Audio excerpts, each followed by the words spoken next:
우리 가정에서 유튜브로 금요 성령 집회 함께 끼어서 예배하는 여러분 위에 하나님의 축복이 넘치기를 주의 이름으로 축원합니다. 권사님의 찬양이 다시 한번 우리에게 이 산지를 내게 주소서. 이 새해를 사는 동안 하나님이 여러분 가정에 주신 산지가 있습니다. 성령을 통해서 약속하신 산지, 말씀을 통해서 약속하신 산지. 이럴 때 여러분 아멘 하셔야 그 산지가 여러분의 것이 됩니다. 기도 가운데 주신 산지, 하나님의 교회를 섬기면서 우리에게 약속해 주신 그 산지, 믿음 생활하면서 우리에게 주신 산지가 있습니다. 우리 성광교회에게 주신 산지가 무엇일까? 세계 곳곳에 십자가 세우는 것입니다. 그게 하나님이 주신 우리의 산지입니다. 그 산지 믿음으로 다 점령해가는 이 한 해가 되기를 바라고, 지금 당장 우리가 점령해야 할 산지 코로나죠. 코로나의 산지를 믿음으로 다 점령을 해서 속히 우리가 얼굴과 얼굴을 대하고 대면 예배로 하나님이 허락해 주시기를 바라고, 그 간절한 마음을 모아서 함께 기도하는 마음으로 금요 성령 집회에 참여할 수 있게 되기를 주의 이름으로 축원합니다. 오늘 요한 1서 2장에 보시면 계명이라고 하는 단어, 이 단어가 5번 언급이 됩니다. 이 계명이라고 하는 말을 영어로는 command라고 하는 말을 씁니다. 이 command라고 하는 말은 다른 말로 말하면 명령입니다. 그러면 이 계명, 명령을 누가 주셨는가? 그 앞에 보시면 His command라고 하는 단어를 쓰는데 하나님이 주신 명령입니다. 그래서 하나님이 주신 계명, 하나님이 주신 명령, 그 명령을 우리에게 5번 언급해서 말씀을 하시는데, 가장 먼저 우리에게 주신 계명은 바로 우리가 알고 있는 대로 십계명입니다. 시내산에서 모세를 통해서 하나님이 주신 10가지의 계명이죠. 그 10가지의 계명은 10가지의 하나님의 오더입니다. 하나님의 주문이고 하나님의 커맨드입니다. 하나님의 명령입니다. 그 10가지 것을 가지고 이스라엘 백성들은 어떻게 하면 이 10가지를 잘 지켜갈까? 예를 들면 안식일을 기억하여 지켜라. 그럼 어떻게 우리가 구별하는 것이 우리가 거룩하게 지키는 것인가? 그래서 이제 그것을 쭉 잘게 디테일하게 자세하게 세분화하고 구체화해서 10개의 계명이 몇 개로 늘어났냐면 613개로 늘어납니다. 613개라고 하는 이 계명은 그냥 그들의 생각 속에서 나오는 것이 아니라 창세기부터 쭉 말씀을 묵상하면서 말씀 속에서 그 계명을 끄집어낸 겁니다. 근데 이 613개를 두 가지로 나눌 수 있습니다. 첫째는 하라, 두 번째는 하지 말라라고 하는 계명입니다. 이 하라라고 하는 계명이 몇 개냐면 248개입니다. 그리고 하지 말라라고 하는 계명이 365개입니다. 근데 이게 상당히 깊이 우리에게 생각을 하게 하는 그 가지수인데, 하라라고 하는 계명 248개잖아요. 248이 바로 뭐냐면 사람의 몸을 구성하고 있는 뼈마디입니다. 뼈마디를 머리에서 발끝까지 다 이렇게 세알해 보면 여러분 몸이 248개로 뼈 조각으로 그렇게 구성이 되어 있습니다. 그래서 그것을 기억을 하고 하라라고 하는 그 말씀은 그 말씀대로 순종해서 하나씩 할 때마다 여러분들의 뼈가 세워지는 거예요. 그래서 머리뼈가 세워지고, 그 다음에 엉덩이뼈가 세워지고, 갈비뼈가 세워지고, 그 다음에 정강이뼈가 세워지고, 그 다음에 발가락뼈가 세워지고, 그런 것처럼 248가지의 이 계명의 말씀을 우리가 묵상하고 그것을 순종하고 지킬 때마다 내 뼈가 세워지는 거예요. 그 다음에 하지 말라고 하는 이 계명이 365가지입니다. 이것은 우리가 기억하는 대로 1년 365일이잖아요. 그래서 매일 한 가지씩 하루의 삶을 살면서 하나님의 계명을 따라서 안 해야 될 것을 안 하고, 그것은 바로 뭐냐면 죄로부터 우리가 피하는 거예요. 죄의 그 유혹으로부터 우리가 스스로를 지켜가는 거예요. 이게 전부 다 있어 613가지인데요. 가장 먼저 나오는 계명이 생육하고 번성하라. 이게 첫 번째 계명입니다. 창세기에 나오는 계명이죠. 생육하고 번성하라.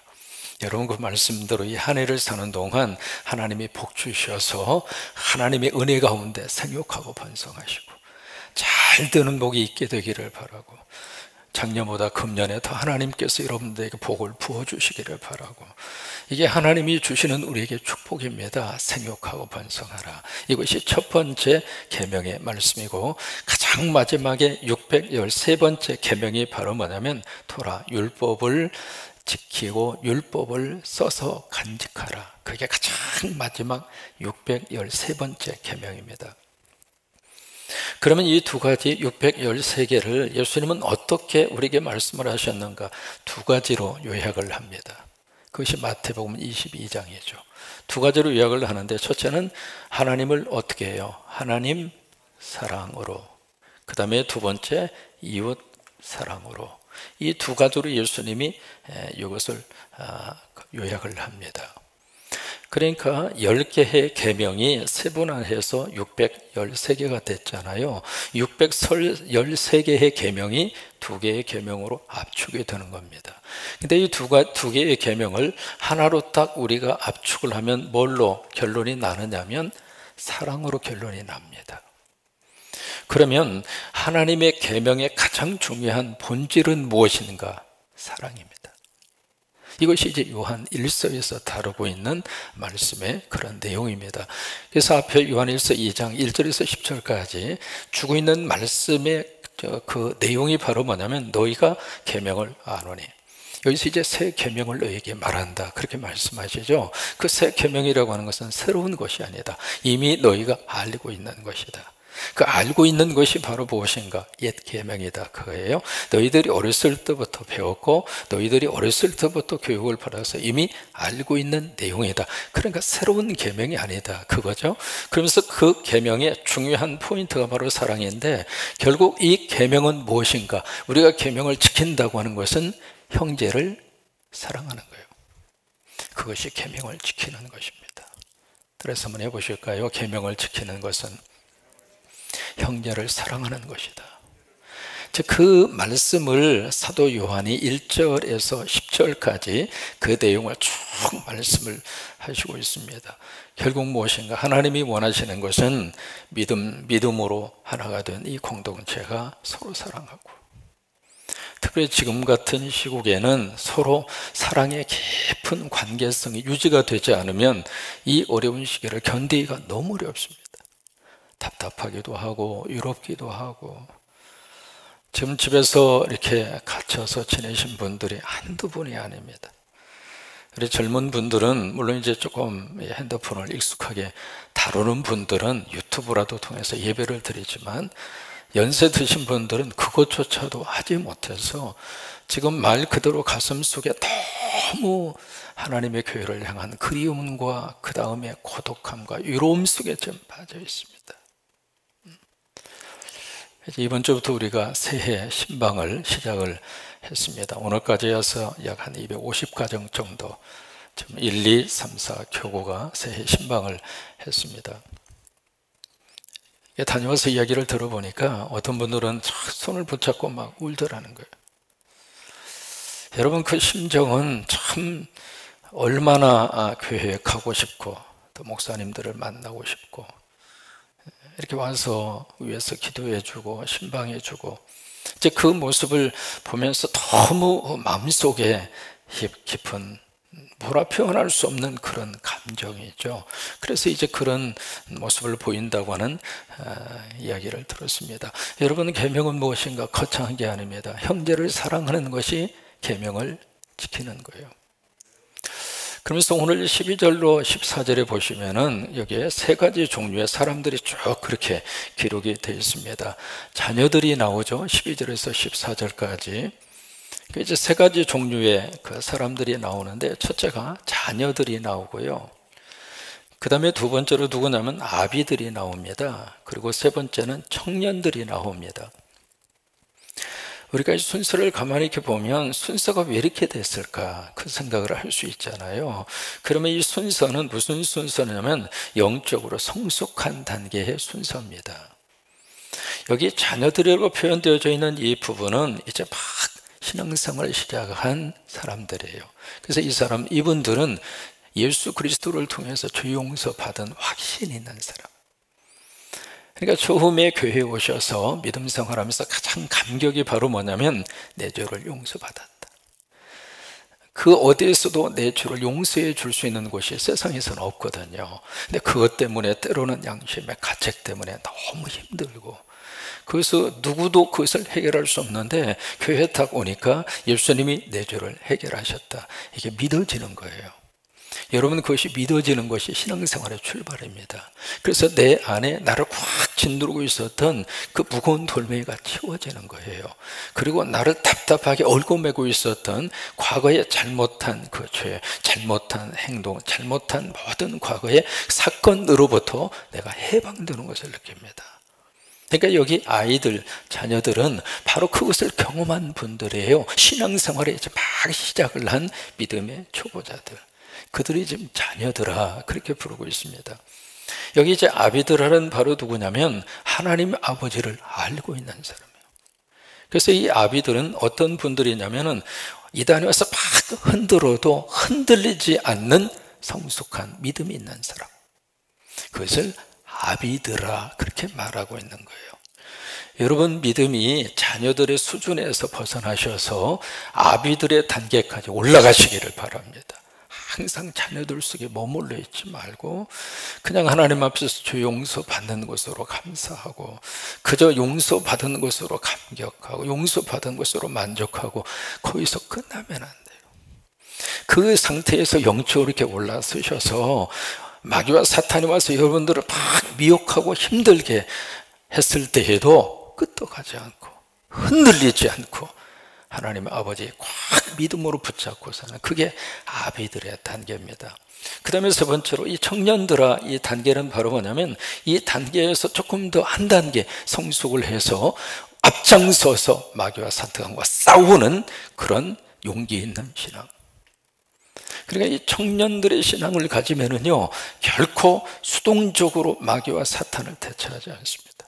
오히려 더 적극적으로 그들을 공격하고 그들과 싸우고, 그래서 어떤 용기 있는 그런 단계가 이 청년들의 믿음의 단계예요.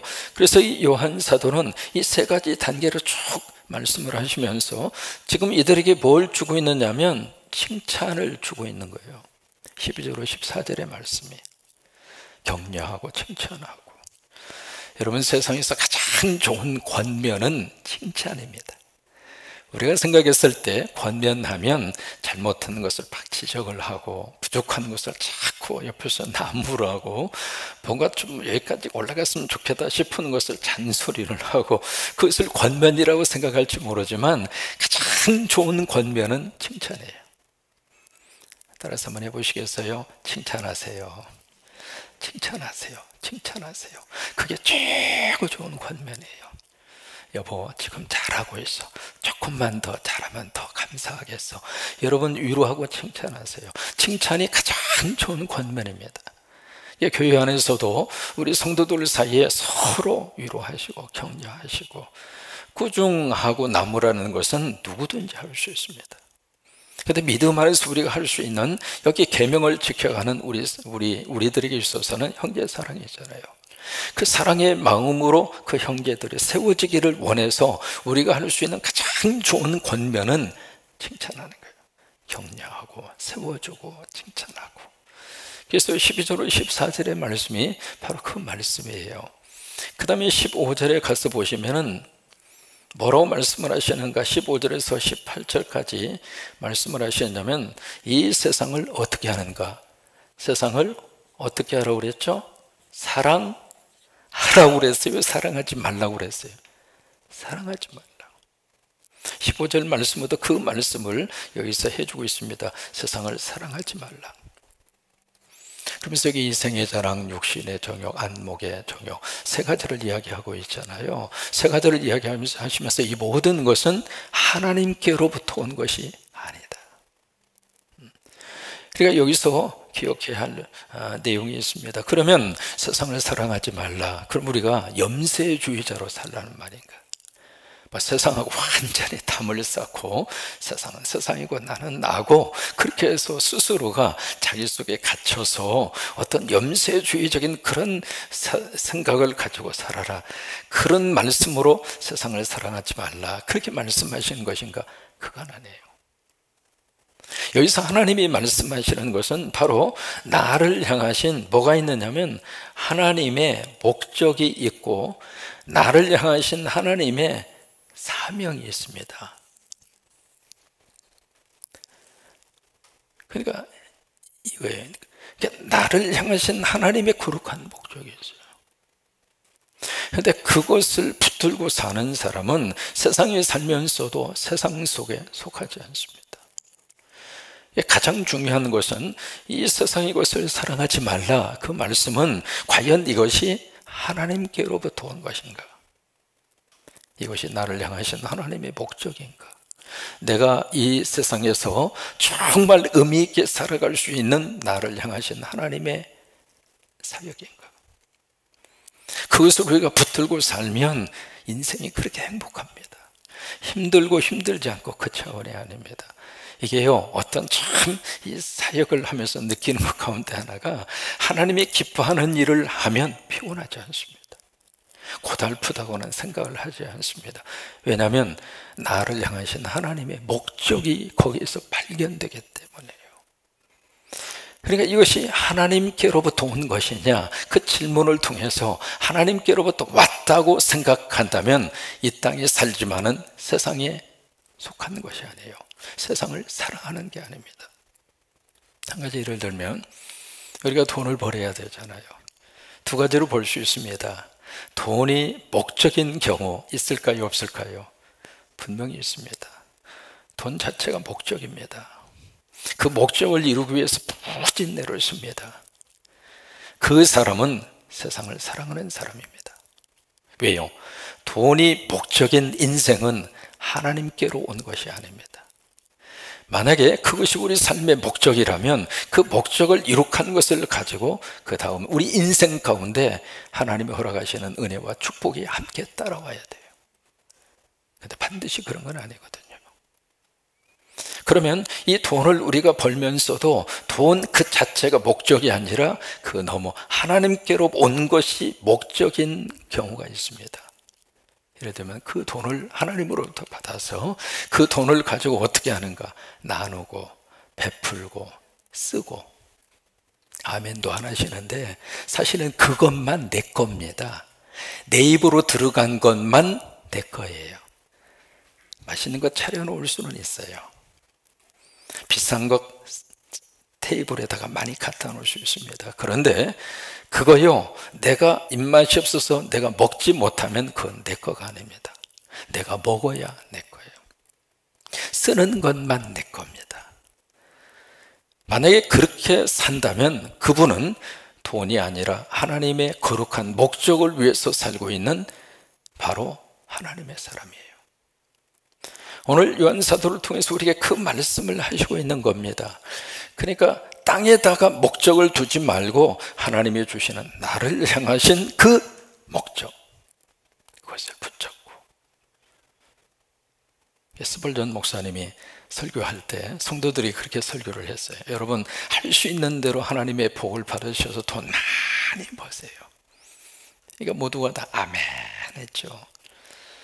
여러분 버신 돈을 바로바로 쓰지 마시고 저축하세요. 그러니까 아멘 하신 거예요. 이제 세 번째, 저축한 돈을 가지고 예수님의 이름으로 흘러보내세요. 그러니까 조용한 거예요. 그것은 세상을 사랑하는 거예요. 세상을 사랑하지 않는 사람은 그 돈을 가지고 주의 이름으로 나누고 베풀고 쓰는 사람이에요. 여러분, 그것만이 나에게 남는 장사입니다. 그 은혜가 여러분 모두에게 넘치기를 주의 이름으로 축원합니다. 그 다음에 19절 말씀부터 무슨 말씀이 나오느냐면, 여기 이제 18절부터 한번 보실까요? 18절부터 보시면 17절부터 한번 보실까요? 이 세상도 그 저녁도 지나가되 오직 하나님의 뜻을 행하는 자는 영원히 거하느니라. 우리가 세상을 사랑하지 않아야 될 두 가지 이유가 있어요. 첫째, 하나님께로부터 나온 게 아니에요, 세상의 것은. 그 다음에 두 번째, 영원하지 않습니다. 다 한시적입니다. 이게 건강도 영원하지 않잖아요. 물질도 영원하지 않고요. 그러니까 결국 우리 스스로가 뭔가 하나님이 허락하셔서 그것을 내 스스로의 의지와 생각을 가지고 할 수 있을 때, 그때 하나님의 이름으로 그것을 베풀고 쓰고 사는 사람은 세상에 속한 사람이 아니에요. 우리가 부정할 수 없는 거 있잖아요. 언젠가는 다 빼앗기죠. 그러니까 우리가 이 세상을 떠나면 놓고 가잖아요. 어떤 의미에서 빼앗기는 거죠. 근데 스스로가 결정을 하고 그것을 내 스스로 자의적인 선택과 자의적인 의지로 하는 사람은 그것을 쓰는 사람이에요. 빼앗길까 아니면 내 스스로가 쓸까, 그 문제예요.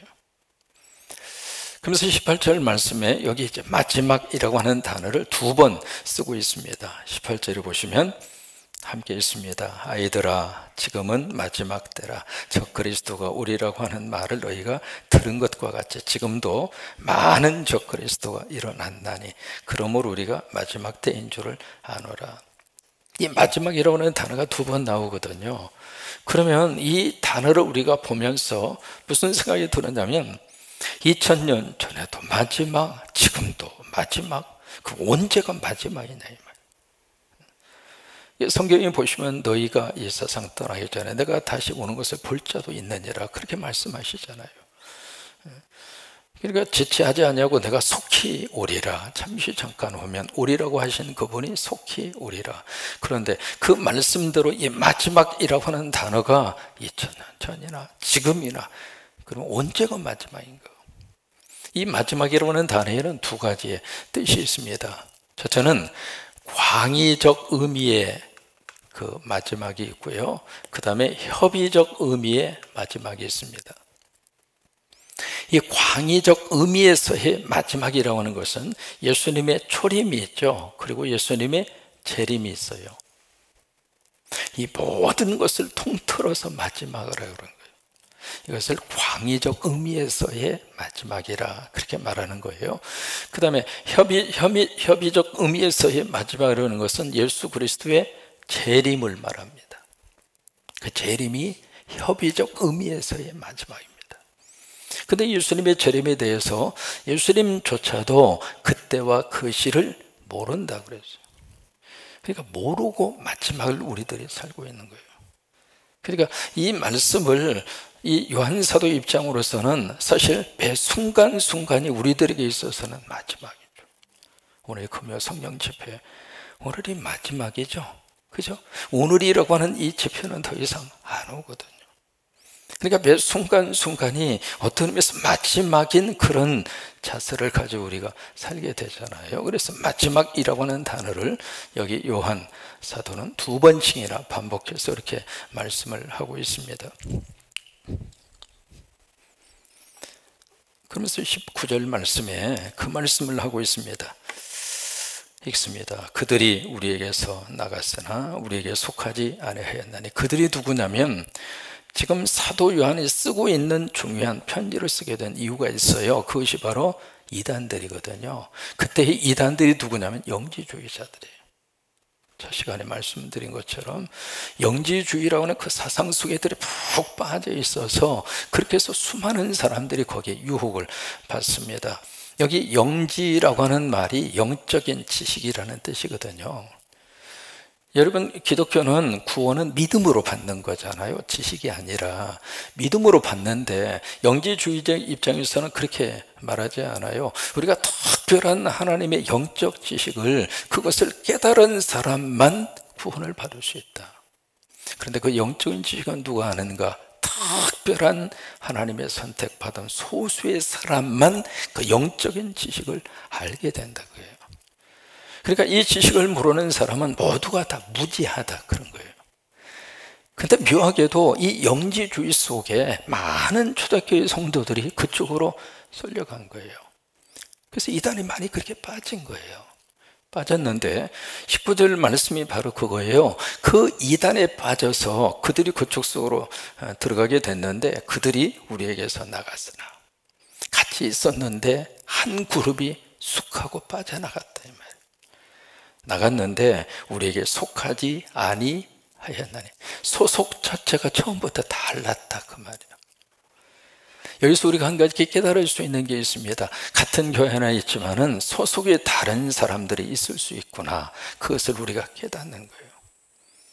우리 성광교회 성도들은 모두가 다 하나님께 소속한 하나님의 자녀가 되시기를 축복합니다. 예수에게 속한 예수의 자녀가 되시기를 축복합니다. 같이 예배 드리고 있는데 같은 교인인데, 성광교회 교인인데 교회도 같이 붙이고 같이 와서 얼굴도 만나고, 그런데 오늘 19절 말씀대로 우리하고 소속이 다른 사람들은 언젠가는 우리에게서 떠난다 이 말이에요. 그 안데레센이라고 하는 덴마크의 작가가 있잖아요. 미운 오리새끼라고 하는 동화가 있습니다. 그 이제 엄마 오리가 알을 다 품어서 때가 돼서 이제 그래서 삐약삐약하고 오리 새끼들이 이렇게 나왔는데, 어느 한 녀석이 이상한 녀석이 나온 거예요. 이상한 녀석이 나왔는데 색깔도 다르지, 그리고 밉게 생겼지. 그래가지고 이 녀석은 늘 그렇게 집단적으로 따돌림을 받는 거예요. 그룹으로 섞여지를 못해요. 그래서 항상 따돌림을 당해서 그 다음에 혼자서 이렇게 그렇게 살다가 어느 날 스스로가 깨닫게 되잖아요. 아, 나는 오리가 아니라 백조라고. 그러니까 미운 오리 새끼의 그 작품 속에서는 이미 종이 다른 거예요. 그러니까 섞이지를 못했던 거죠. 그런데 여기서 19절에서 여기서 뛰쳐나간 사람은 종이 다른 것이 아니라 소속이 다른 거예요. 소속 자체가 다른 거예요. 하나님에게 속한 사람은 하나님의 가족과 하나님 은혜 안에 머물러 있습니다. 누가 뭐라고 그래도 교회 떠나지 않습니다. 누가 와서 흔들어도 나 예수 믿고 나 믿음 안에 살겠다고 그 믿음을 끝까지 붙듭니다. 왜? 소속이 하나님 소속입니다. 그런데 모양은 하나님 소속처럼 이렇게 보여지는데 소속 자체가 엉뚱한 영에 속한 소속에 있는 사람은 아무리 잘해주고 아무리 가까이 한다 하더라도 때가 되면 떠납니다. 왜요? 소속이 달라요. 그래서 우리에게서 있었지만은 나갔다 이거예요.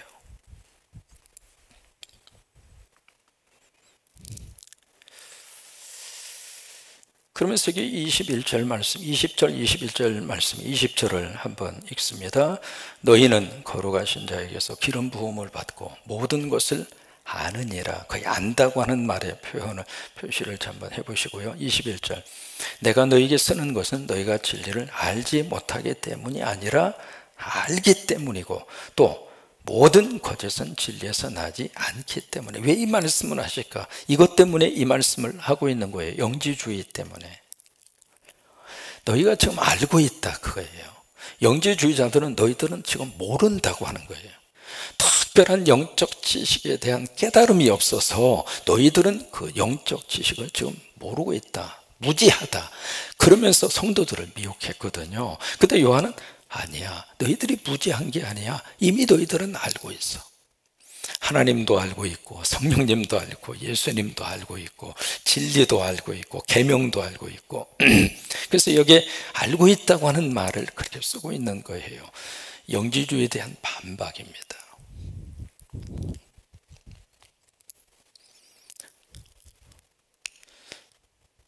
그래서 22절 말씀에 거짓말을 하는 자가 누구냐? 예수께서 그리스도이심을 부인한 자가 아니냐? 아버지와 아들을 부인하는 그가 적 그리스도이니. 그러니까 영지주의자들 그룹 속에 있다가 다른 데로 뛰쳐나갔잖아요. 나간 것으로 끝나지 않고 이 그룹이 자꾸 성도들 옆에 와서 또 자꾸 흔드는 거예요. 우리 쪽으로 넘어오라고. 그러니까 그들이 바로 적 그리스도라고 하는 거예요. 아버지와 아들을 부인하는 자이기 때문이다. 그렇게 말씀을 22, 23절에서 하고 있습니다. 24절 함께 읽습니다. 너희는 처음부터 들은 것을 너희 안에 거하게 하라. 처음부터 들은 것이 너희 안에 거하면 너희가 아들과 아버지 안에 거하리라. 이게 사람 속에 무슨 심리가 있는가? 자꾸 우리는 새로운 것을 추구합니다. 그래서 유행이 그렇게 모든 상품 속에 유행이 따라오는 거예요. 근데 이게 참 재미있는 거가요. 처음에 여러분 그 넥타이가요. 기억할지 모르겠습니다. 연세 드신 분들 아마 기억할 거예요. 처음에 이 넥타이 멜 때 이 폭이 굉장히 컸습니다.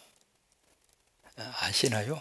이 넥타이 폭이 혹시 기억하세요? 이 넥타이 폭이 이만큼 무슨 그 손수건 갖다가 길게 해서 매달은 것처럼 얘가 굉장히 넓었어요. 이 넥타이 폭이. 그러다가 이게 시간이 지나면서 유행이 어떻게 바뀌었느냐면 점점 이렇게 줄어들었어요. 줄어들어 가지고 한 번에 이제 독일 갔다 어떤 분이 오셨는데요, 권사님이 저한테 선물을 하나 주셨어요. 뭐요? 그랬더니 넥타이라고. 이 넥타이를 딱 열어보니까 제가 무슨 혁대인 줄 알았어요. 그 당시 독일 사람들은 이 넥타이를 멜 때 완전히 혁대처럼 길게 된, 그렇게 좁은 넥타이는 처음 봤거든요.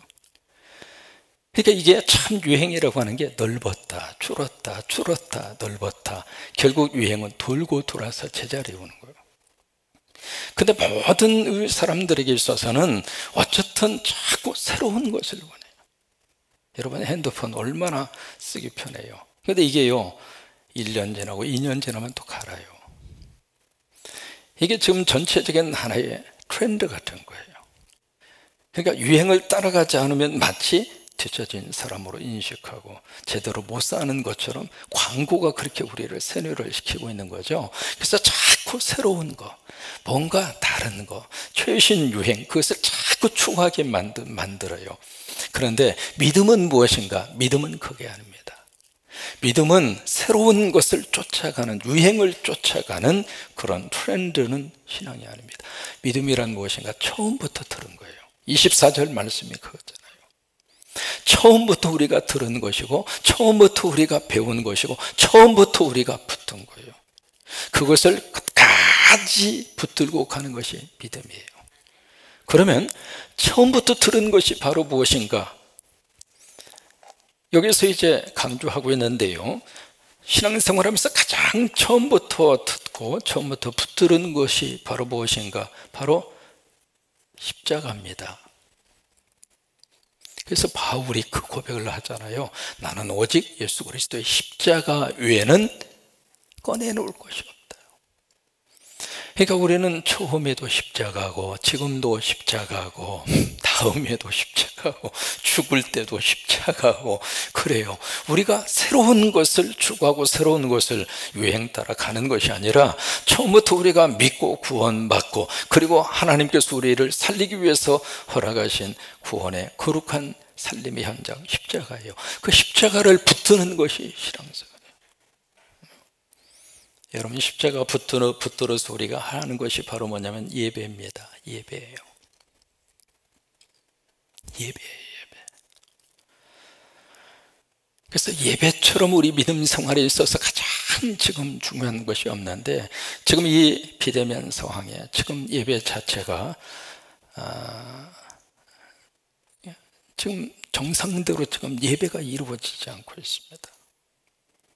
유튜브로 여러분들이 예배합니다만은 처음에는 참 정성으로 하나님 앞에서 내가 예배하는 심정으로, 그런데 이게 벌써 한 달 가까이 쭉 진행하다 보니까 이미 흐트러져요.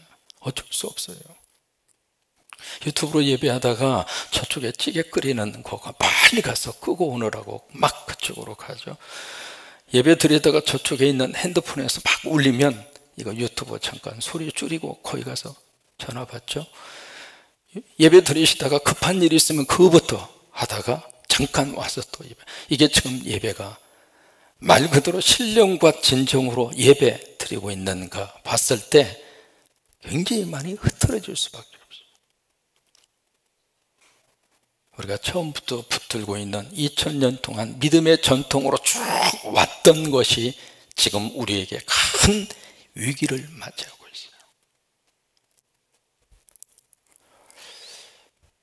여러분에게 도전을 드리고 싶어요. 지금 유튜브로 예배하는 여러분들에게 말씀을 드리고 싶어요. 어떻게 하면 우리가 거룩한 주의를 처음부터 우리가 믿음 생활했던 그것을 놓치지 않고 우리가 붙들고 살 수 있을까요? 여러분, 차를 몰고 이제는 교회로 오세요. 오셔서 어떻게 하는가? 실내로는 들어오기가 어렵습니다. 방역 지침을 준수해야 되기 때문에. 그래서 차를 몰고 아버지 집으로 오셔서 주차장에 여러분들의 차를 주차하시고 차 안에서 아버지 집 뜰 안에서 십자가 보시고 차 안에서 유튜브로 예배를 드리세요. 일명 드라이브인 예배입니다. 차를 가지고 와서 그 안에서 하나님 앞에 예배하는 거예요. 가정에서 그냥 여러분들이 시간이 됐으니까 유튜브로 예배 드려야지, 그거 하고 몸과 마음을 단절하고. 여러분, 교회 오실 때 그냥 오시는 게 아니잖아요. 아버지 앞에 나오는데 그냥 나올 수 없잖아요. 그러니까 정성하는 마음으로 다 준비하시고, 그리고 차를 가지고 교회로 오셔서 지금 이제 밖에 있는 주차장, 그 다음에 양쪽에 우리 콘설트홀 밑에 지하 주차장, 그 다음에 본당 밑에 지하의 주차장, 거기에 이제 차를 여러분들이 대시고 그 차 안에서 지금 제가 여기서 하고 있는 이 유튜브의 방송을 온 가족이 차 안에서 거기서 찬송하시고 거기서 예배하시고. 지금 이제 인터넷 공용 와이파이를 좀 설치를 해서 밖에서 지금 몇 분 예배를 좀 드리시라고 그렇게 부탁을 드렸습니다. 지금 어떻게 지금 예배를 드리고 있는지,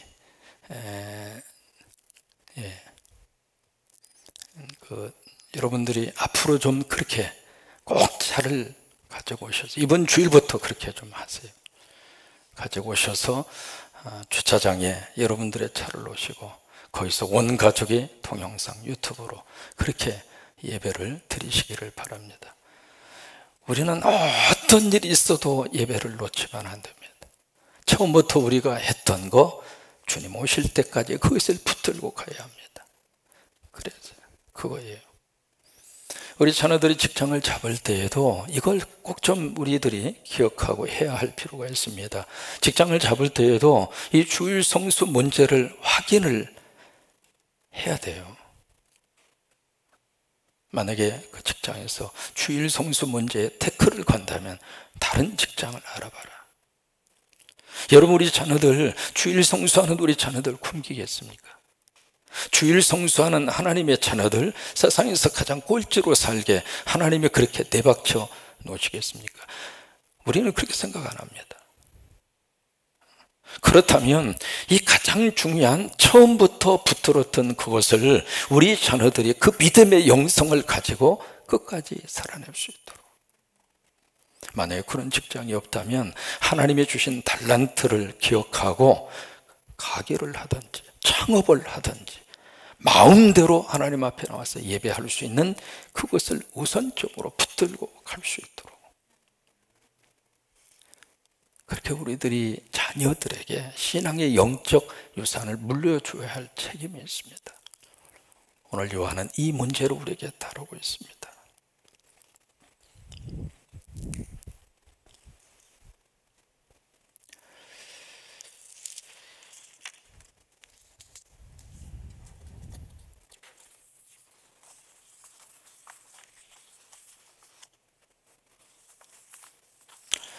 (27절의) 말씀 같이 있습니다.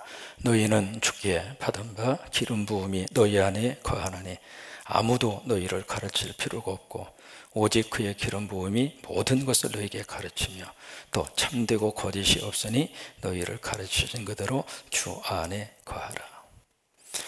여기 이제 27절에서 하시는 말씀은 바로 누구냐면, 뭔가 이렇게 진리를 가르친다고 하는 어떤 사람, 스승이라든지 그런 쪽으로 자꾸 끌려가지 말라 그 말이에요. 여러분, 영적으로 우리에게 정말 우리의 스승이 되시고 우리를 가르치실 교사는 성령님이세요. 그래서 여기 기름 부으심을 받는다라고 하는 표현을 계속해서 쓰고 있는 이유가 그거예요. 기름 부으심을 받는다, 그것이 바로 성령의 역사거든요. 성령님이 우리에게 최고의 스승이에요. 그러니까 성령의 가이드를 받는 사람만이 가장 진리 안에 거할 수 있습니다.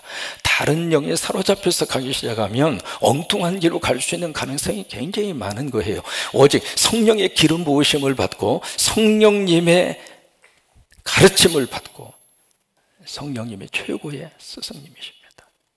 그 스승님 안에 다 거해서, 그래서 주 안에 거하라. 그 은혜가 오늘 이 금요 성령제표 안에 여러분 가운데 충만하시기를 주의 이름으로 축원합니다. 다시 한번 여러분 말씀을 드립니다. 주일날 차를 몰고 교회로 오십시오. 오셔서 본당은 아니지만 주차장에서 있는 자리에서 지금 전부 와이파이 공사를 오늘부터 했습니다. 데이터 쓰지 않으시고 교회에서 제공하는 와이파이로 유튜브 영상 마음대로 보실 수 있습니다. 주차장에 여러분들의 차를 세우시고 자녀들과 더불어서 같이 아버지의 뜻에서 아버지의 집을 바라보고 십자가를 보면서 그러면서 주의를 성수하십시오. 주의를 지켜가십시오. 그리고 주의를 절대로 놓지 마십시오.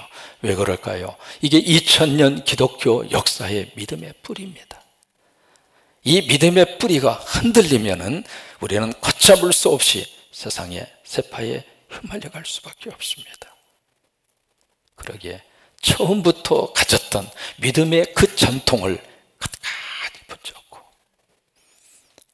자녀들의 신앙 상태에서 아비의 단계로, 아비의 신앙 상태에서 이제는 청년의 단계로, 그렇게 믿음이 점점 성숙해서 그 어떤 마귀와 사탄이 와서 흔든다 하더라도 흔들리지 않고 믿음으로 딱 서서 하나님이 여러분들을 복주시기를 원하고, 하나님이 여러분들의 가정을 쓰시기를 원하고, 하나님이 여러분들의 자녀를 이 시대의 위대한 하나님의 거룩한 자녀들로 세우시고 하나님이 쓰시도록 그런 역사가 임하기를 주의 이름으로 축원합니다.